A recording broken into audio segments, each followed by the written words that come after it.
튜플에 대해서 살펴보겠습니다. 사전적 의미에서 튜플과 리스트는 굉장히 비슷한 측면이 많습니다만 리스트가 데이터 변경이 가능한 반면에 튜플은 데이터 변경이 불가능합니다. 대신에 작은 크기의 자료 구조를 가질 수 있다는 장점이 있습니다.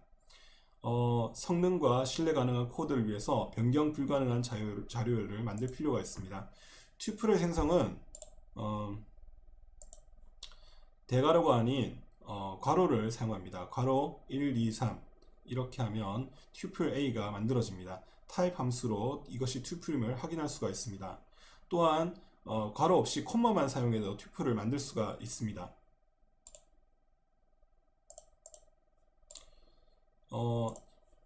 원소가 하나인 튜플을 생성할 때는 이 원소 요소 뒤에 콤마를 하나 넣어줍니다. 이렇게 될 경우에 튜플이 생성이 됩니다. 또 괄호가 없이 생성을 해도 역시 튜플이 만들어집니다. 튜플은 리스트와 마찬가지로 len 함수로 원소의 개수를 알 수가 있습니다.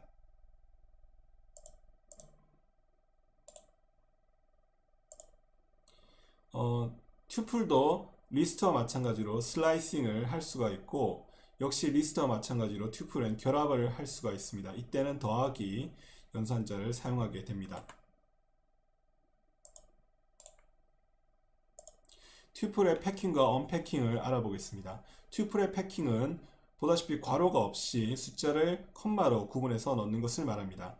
언패킹은 이 컴마로 넣은 순서대로 변수를 컴마로 구분해서 넣은 다음에 요 각각에 있는 튜플 값을 변수 값으로 할당하는 것을 말합니다. 즉 A가 1, 2, 3인 튜플인데 1, 2, 3로 하면 이 1, 2, 3라는 변수가 각각 1, 2, 3이라는 튜플의 숫자로 할당이 되는 것을 볼 수 있습니다.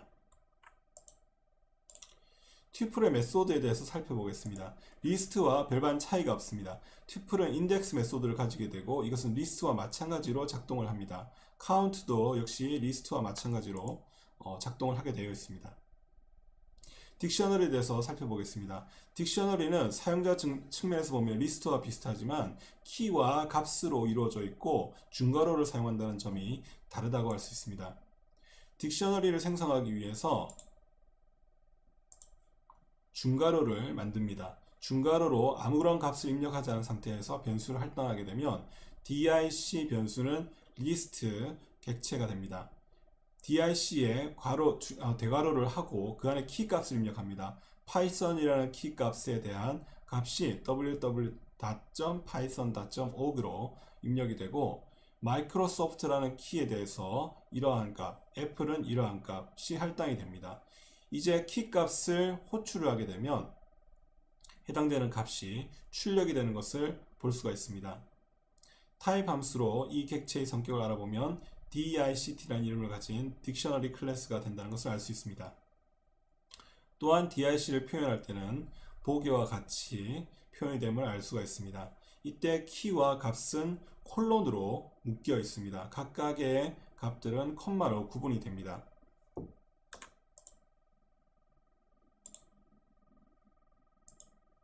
딕셔너리의 메소드를 알아보겠습니다. 딕셔너리 객체가 되었을 때 .keys라는 메소드로 입력을 하면 현재 키 값으로 되어 있는 값들을 반환을 합니다. 그리고 values라고 입력을 하게 되면 그 각각의 값들을 반환을 합니다. items라고 입력을 하게 되면 이 값들을 반환할 때 각각에 해당되는 것을 튜플로 묶어서 반환합니다. 즉 리스트 안에 튜플이 하나의 원소로 들어가 있는 경우가 되겠습니다. 이 튜플의 첫 번째 원소는 파이썬, 즉 키 값이고 두 번째 원소는 값으로 할당이 되게 됩니다. in이라는 연산자를 써서 현재 이 키 값 안에 항목이 들어있는지를 검사할 수 있습니다. dict.keys라고 하면 보시다시피 키 값이 리스트로 반환이 되는데 이때 애플이 이 안에 들어있는가를 표현하는 방법은 이렇게 됩니다. 애플이 포함이 되어 있기 때문에 true가 반환이 됩니다. 사과가 키 안에 포함되어 있느냐, 키 값들에 포함되어 있느냐, 포함되지 않았습니다. 따라서 false가 반환됩니다. value도 마찬가지 형태로 검사를 할 수가 있습니다.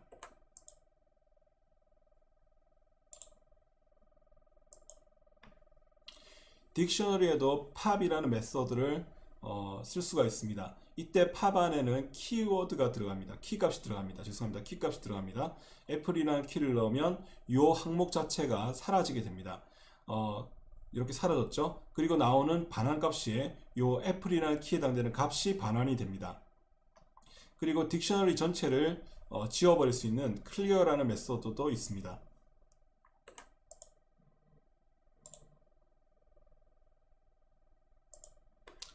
딕셔너리는 포문을 통해서 순환을 시킬 수가 있는데, 예컨대 DIC라는 변수가 있고 안에 딕셔너리로 이러한 값이 들어있을 때 저희가 dic.items라는 메소드를 실행합니다. 이때 언패킹이 되기 때문에 K와 V에는 각각 키값과 밸류가 반환이 됩니다.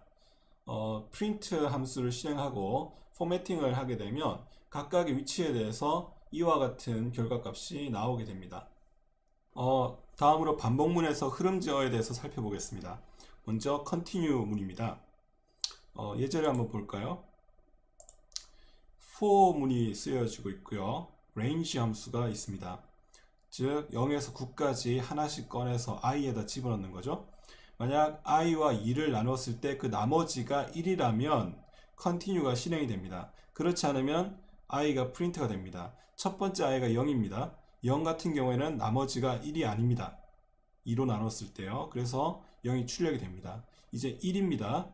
자, 1일 경우에는 1 나누기 2는 나머지가 1입니다. 그래서 continue에 물리게 되는데요. 이 continue에 물리게 되면 프린트를 실행하시는 것이 아니라 이 장면에서 바로 그 다음 차수를 실행하도록 for문으로 올라가 버립니다. 이래서 i가 2가 됩니다. 자, i가 2가 된 다음에는 2 나누기 2의 나머지는 0입니다. 따라서 1이 아니고 continue가 실행되지 않습니다. print i가 돼서 2가 출력됩니다.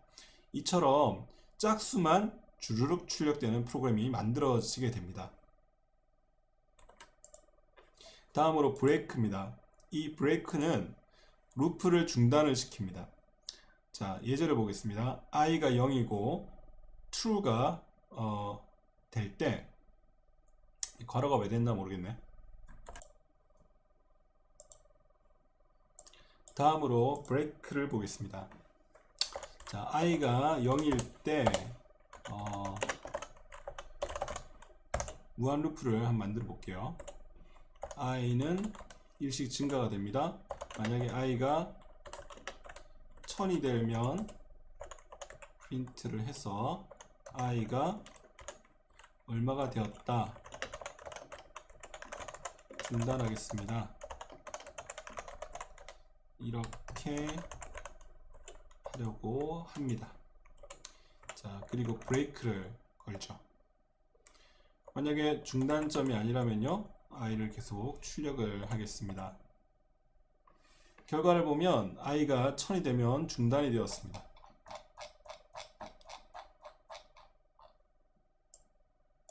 코드를 다시 살펴보겠습니다.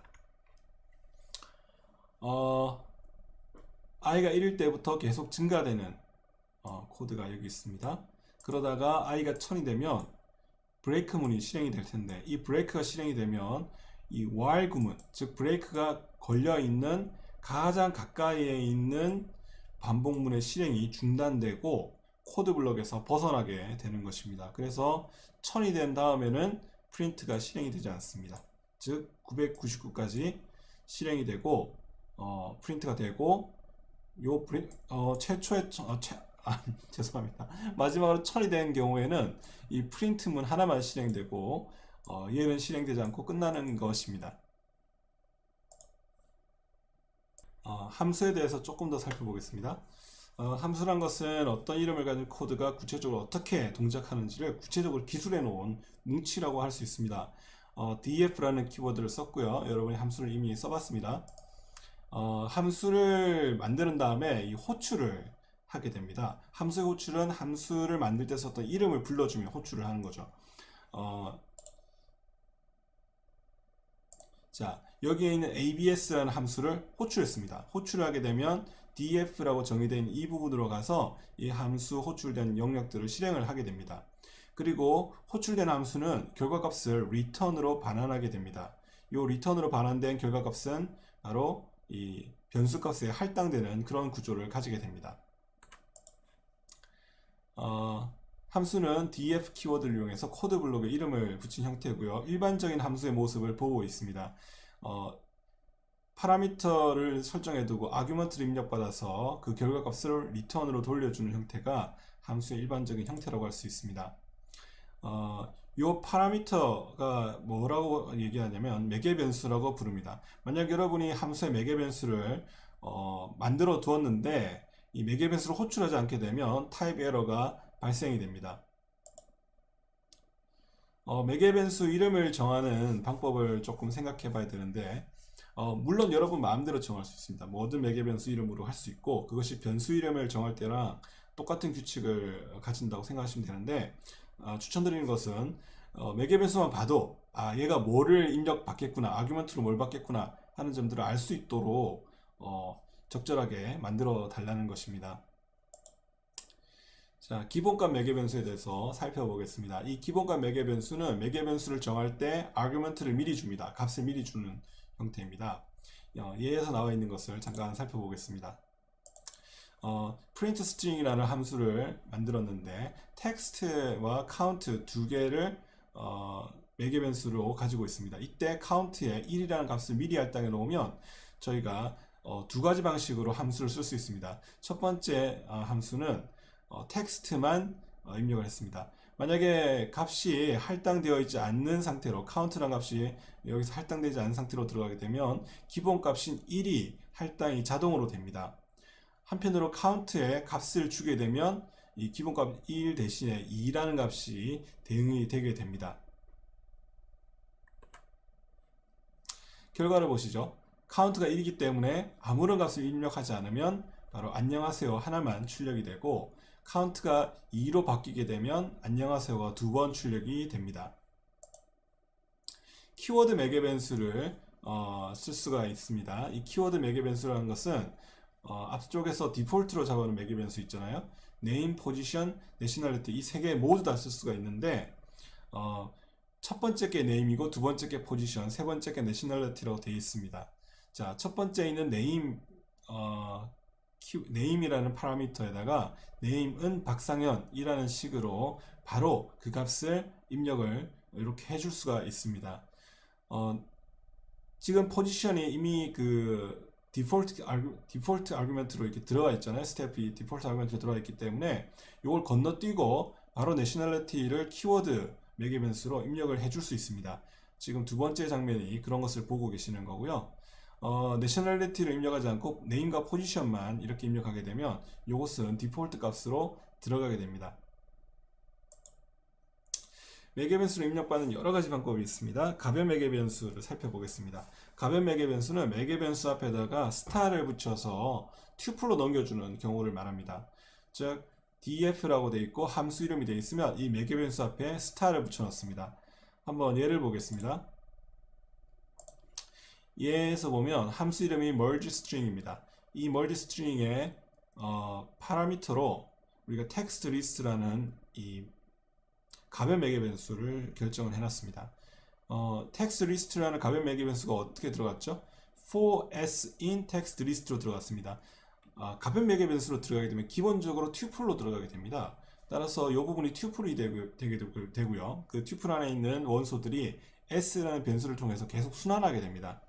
근데 제가 merge string 해가지고 아버지가 방에 들어가신다 라는 식으로 이렇게 패킹 형태로 집어넣게 되면 요 아버지가 방에 들어가신다가 튜플이 돼서 합쳐져서 즉 이 더하기가 돼서 합쳐져서 이런 식으로 출력이 됩니다. 딕셔너리 형태로 가변 매개 변수를 넣을 수도 있습니다. 이때는 별표를 두 개를 넣습니다. 한 개를 넣으면 튜플, 두 개를 넣으면 딕셔너리 이렇게 생각하시면 됩니다. 자, print team이라는 함수에 players라는 가변 매개 변수를 넣었습니다. 이때 가변 매개 변수가 딕셔너리 타입이니까 딕셔너리의 메서드인 keys 메서드를 쓸 수가 있습니다. 이렇게 되어버리면 딕셔너리에 포함되어 있는 키 값들을 다 불러서 k를 통해 순환을 시킵니다. 그 결과 예시에 나오는 것처럼 딕셔너리 값을 이렇게 입력을 하고 그것들을 다 순환하게 시킬 수가 있습니다.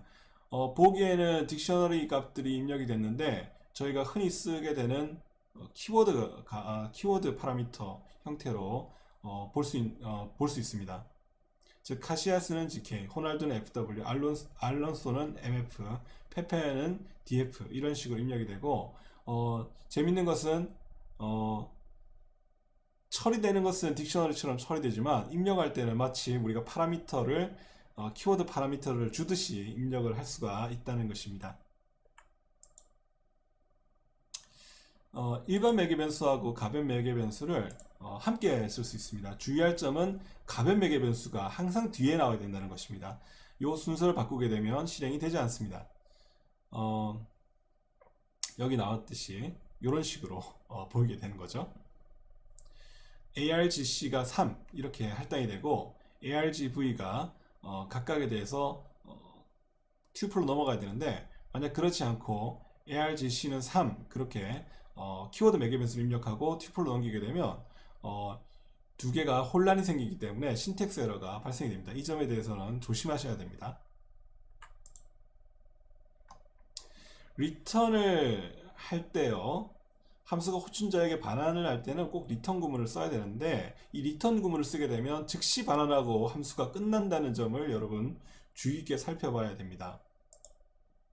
자, 여러 개의 리턴을 주게 됩니다. myabs라는 함수가 있고 이 함수 중간에 if, else가 있는데 지금 리턴 값이 두 개가 있어요.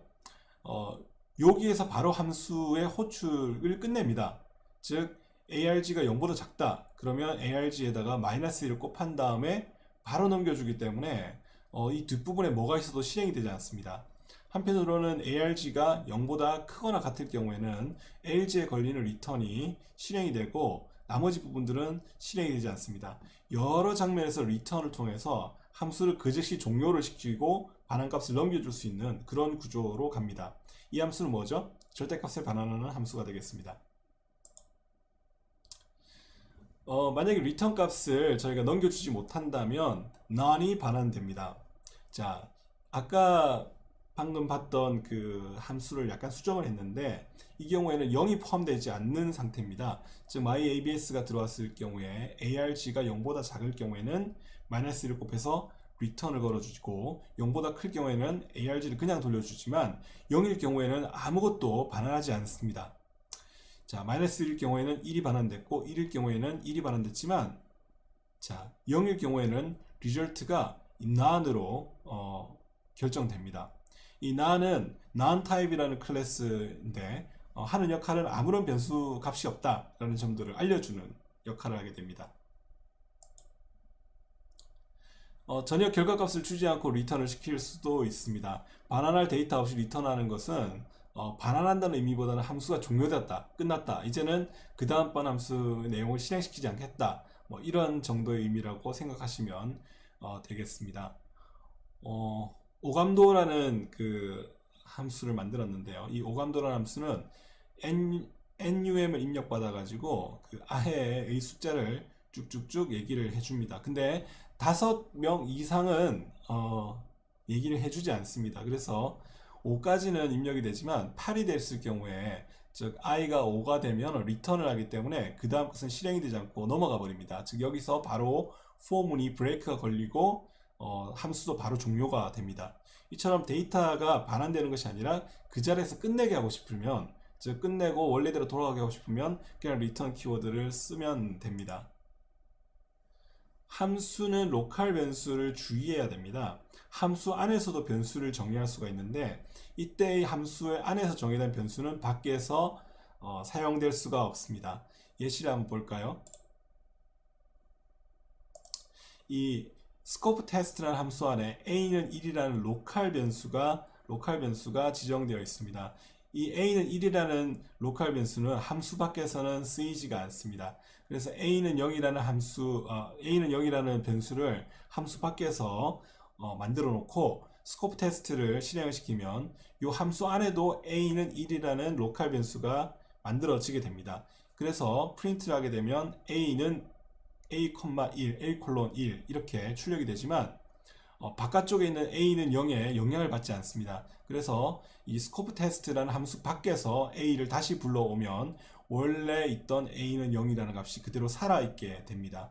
즉 이 로컬 변수, 즉 함수 안에 있는 a는 1이란 이 로컬 변수 a의 수명은 이 함수가 끝나면은 없어지게 됩니다.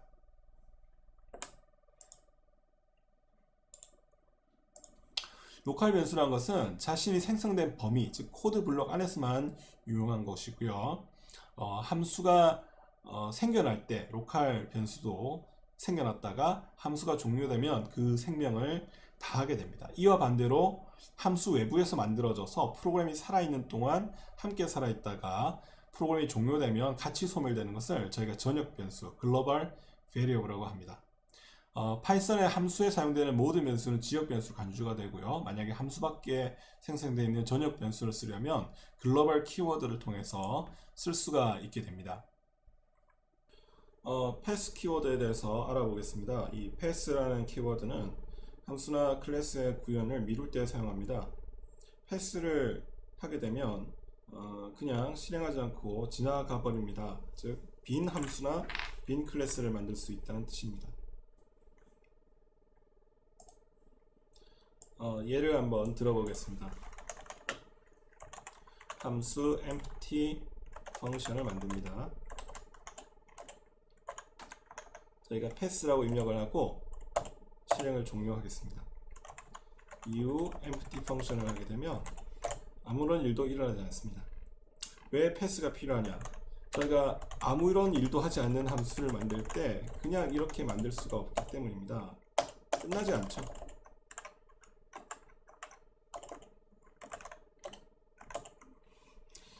클래스도 만들어 보겠습니다.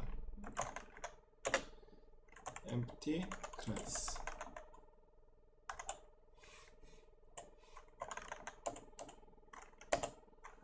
자, 그러면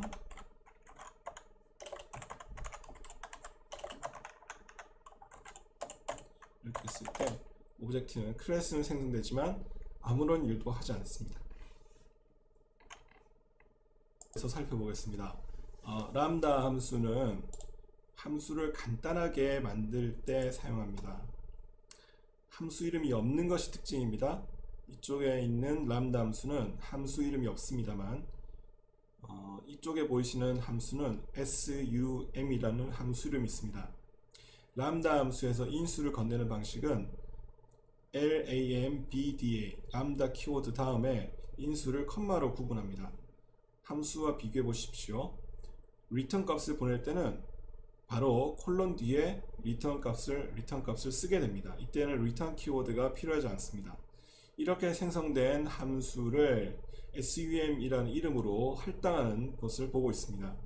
이후에 sum 함수를 써서 실행을 하면 보다시피 이렇게 나옵니다. 람다 함수를 쓰는 일반적 방법은 이러한 방법은 아닙니다. 아래에 보시면 람다 함수를 쓰고 있습니다. myList에 두 개의 람다 함수를 넣었습니다. 람다 함수 a, b, 결과값은 a 더하기 b고요. 두 번째 람다 함수는 곱하기를 결과값으로 보내줍니다. myList를 호출해보면 각 함수들이 위치한 메모리 주소가 표시가 됩니다. 이제 myList 값에서 1을 꺼내서 첫 번째 거죠. 그러니까 첫 번째 더하기를 꺼내서 3과 4라는 인수를 입력하게 되면 이 3과 4를 이쪽이군요. 곱해서 10이라는 값을 만들어냅니다. 이게 0이고 이게 1이죠. 그러니까 이게 두 번째 값이겠네요. 1이.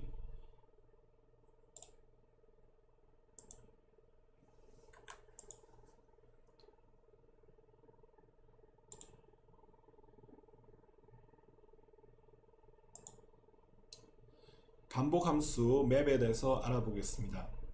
자, 우선 함수가 있습니다. toTimes라는 함수가 있고요. 이 함수는 결과값을 저장하는 result 리스트를 먼저 선언하고 있고 number 리스트를 인수로 받습니다. 이 number 리스트에서 숫자를 각각 꺼낸 다음에 이것을 곱하기 2를 해서 결과값에 붙여 넣습니다. 그리고 result 결과값 리스트를 return 키워드로 반환합니다. 이제 함수를 실행시켜 보겠습니다. toTimes 함수가 있고 인수를 리스트 형태로 넣습니다. 자, 1, 2, 3, 4가 각각 2씩 곱해져서 1 곱하기 2, 2 곱하기 2, 3 곱하기 2, 4 곱하기 2라는 결과가 나오게 됩니다. 이것을 좀 더 간단하게 람다 함수로 표현해 보겠습니다. 돌아가는 리절트의 결과값이 리스트이므로 제일 바깥쪽에 리스트 함수를 넣어서 리스트 값을 반환받도록 하겠습니다. 이제 람다 함수를 정해야 하는데 저희가 제일 돌려받고 싶은 부분이 이 부분입니다. 즉 입력한 숫자에 곱하기 2를 하는 거죠. 어떤 숫자가 입력되면 이것을 20 곱하는 함수를 만듭니다. 맵 함수의 첫 번째 임자가 람다 함수로 들어가 있습니다. 잘 보십시오. 그리고 맵 함수의 두 번째 임자가 이 함수가 매핑될 대상이 들어가게 됩니다. 람다 함수는 이 매핑 대상에서 하나씩 꺼내서 함수를 실행시키게 됩니다. 이렇게 꺼내서 람다 함수하고 연결시켜 주는 함수가 맵 함수입니다. 따라서 위에 있는 표현을 단 한 줄로 표현한다면 이런 식으로 표현이 가능합니다. 이 파일 함수는 문자열로 된 파이썬 표현식을 실행 가능하게 바꿔서 실행해주는 역할을 하고 있습니다. id 함수는 각 객체의 고유값을 찾아줍니다. int 함수는 문자로 되어 있는 숫자를 정수로, 실수로 되어 있는 숫자를 정수로 바꿔줍니다. hex 함수는 10진수 숫자를 16진수로 바꿔주고요. 16진수 표현법은 0x가 앞에 붙어 있습니다. 8진수로 되어 있는 8진수로 바꿔주는 10진수로 되어 있는 숫자를 8진수로 바꿔주는 함수는 oct 함수고 시작은 0과 5로 시작을 합니다. 필터 함수를 살펴보겠습니다. 보셔야 될 것은 요 가운데 있는 필터 함수입니다. 맵 함수와 마찬가지로 필터 함수는 함수와 리스트를 인수로 받습니다. 이 함수가 필터 함수인데요. 자, 필터 역할하는 함수인데요. 위에 그게 정의되어 있습니다. positive라는 함수가 정의되어 있고 리턴 값을 보시면 true 혹은 false로 반환합니다. 즉 입력값이 true일 때 이 값을 반환합니다. 현재 positive 함수는 x가 0인가 라고 0보다 큰가 라고 질문을 해서 맞으면 true를 반환하게 되어 있습니다. 즉 0보다 큰 수를 찾아서 돌려주는 역할을 하게 되어 있습니다. 자, 어떻습니까? true, false, true, false, false, true 이렇게 되어 있기 때문에 1, 2, 6이 다 true로 되어 있죠. 이 상태라면 필터가 해당되는 값을 뽑아서 다시 리스트로 저장을 하게 되어 있습니다. max 함수 같은 경우에는 최대값을 찾아주고 min 값은 최소값을 찾아주는 역할을 합니다.